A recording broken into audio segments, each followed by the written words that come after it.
diver entered an underwater cave in Florida and never came back. But when search teams went in after him, they found something even more disturbing. No body, no clear trail, no signs of panic, nothing. His name was Ben McDaniel. He was 30 years old, originally from Tennessee, and in 2010, he was living near Florida's Emerald Coast after going through a difficult chapter in his life. He had taken time away to reset, spend time at his family's beach house, and focus on something he loved, scuba diving. Ben had been diving since he was young. He was passionate, confident, and drawn to places most people would never dare to enter. And one of those places was Vortex Spring. Vortex Spring is a popular diving site near Ponce de Leon, Florida. From the surface, it can look beautiful. Clear blue water, trees, platforms, and the calm feeling of a recreational spring. But beneath the water is something much darker, a cave system. The cavern begins around 58 feet below the surface, and deeper inside, the cave stretches through limestone passages that become narrow, dangerous, and disorienting. At the entrance to the more dangerous cave area, there was a warning sign with the Grim Reaper on it, a direct warning to divers that going farther could be deadly. This was not a place for casual exploration. Only trained cave divers were supposed to go beyond certain points. The cave narrowed in places so tightly that divers sometimes had to remove tanks to squeeze through. And Ben was not officially certified for cave diving. But he had been diving there often enough that people at Vortex Spring knew him. On August 18th, 2010, Ben went to Vortex Spring for another dive. He entered the water alone. That detail matters. Cave diving is already dangerous. Cave diving alone is even riskier. If something goes wrong, a silt out, a stuck tank, equipment failure, a wrong turn, panic, or running low on air, there may be no one there to help. That evening, 2 employees reportedly saw Ben near the locked gate that blocked the deeper cave system.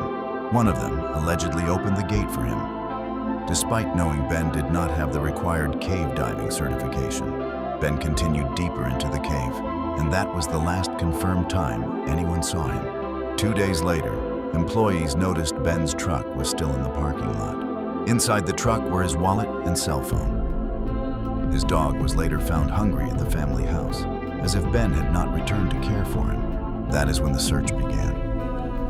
At first, everyone assumed the obvious.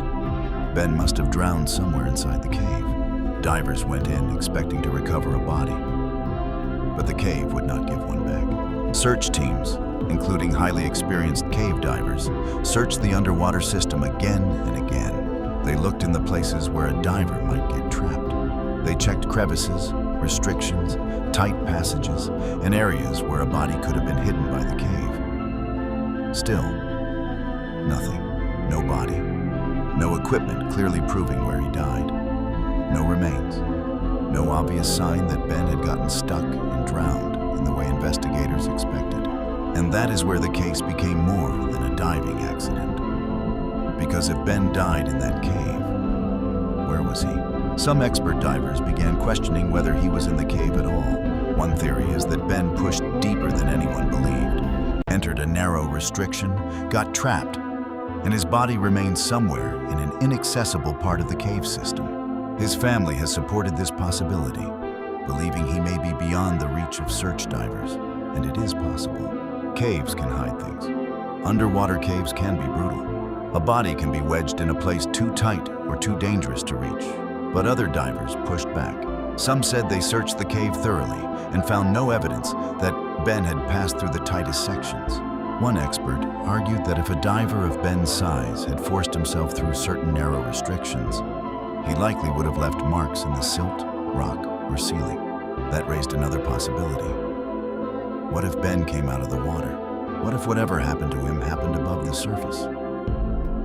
That is where the theories get darker. Some have wondered if Ben surfaced and was harmed by someone at or near Vortex Spring. Others point to reported strange activity around the property, including claims of confrontations, rumors about people around the dive site, and even stories about a wild-eyed man who allegedly appeared asking to dive late that night. None of that has been proven. But the lack of a body kept those theories alive. There were also questions about Vortex Spring itself. The owner at the time, Lowell Kelly, had a controversial history. And after Ben's disappearance, some people online looked into the backgrounds of people connected to the spring. Ben's family hired a private investigator, and the idea that something may have happened on land became part of the case's darker lore. Again, no one has been charged. No confirmed evidence proves Ben was murdered. But because the underwater searches found nothing, people keep asking, if he is not in the cave, where is he? Another theory is that Ben staged his own disappearance. Supporters of this idea point to the fact that he had recently gone through personal struggles and may have wanted a fresh start. But this theory has its own problems. Ben left behind his wallet, phone, truck, dog, and family. There is no confirmed evidence that he started a new life, used a new identity, or planned to disappear. For many who knew him, that explanation does not fit. Then there is the most haunting possibility, that Ben did die in the cave, but in a place so dangerous that no one can safely reach him. Cave diving is not like searching a forest or lake. It is a maze underwater. Every minute matters. Every movement can stir up silt and turn clear water into darkness. Every tight passage can become a trap. And the deeper divers go, the more dangerous it becomes for the people trying to recover the missing. The search for Ben was so risky that some divers worried the reward offered by his family might encourage others to take deadly chances. And tragically, another diver later died at Vortex Spring while attempting a dive connected to the search atmosphere around Ben's case. That added another layer to the mystery. A man vanished in a cave so dangerous that even searching for him could cost lives.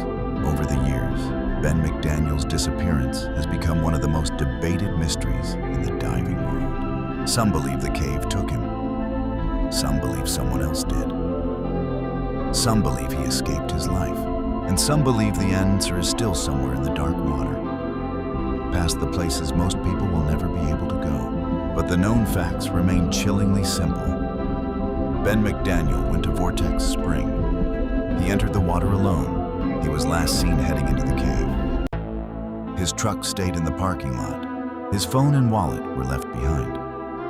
And despite searches by some of the best divers available, Ben was never found. No final message. No body, no proof of what happened. Just a cave beneath clear blue water, a warning sign at the entrance, and a man who disappeared beyond the last place anyone saw him alive. So the next time you see calm water, remember Vortex Spring, because sometimes the most beautiful places hide the darkest spaces underneath. And somewhere in that darkness, the question remains, did Ben McDaniel vanish inside the cave? Or did he make it out, only to disappear somewhere else?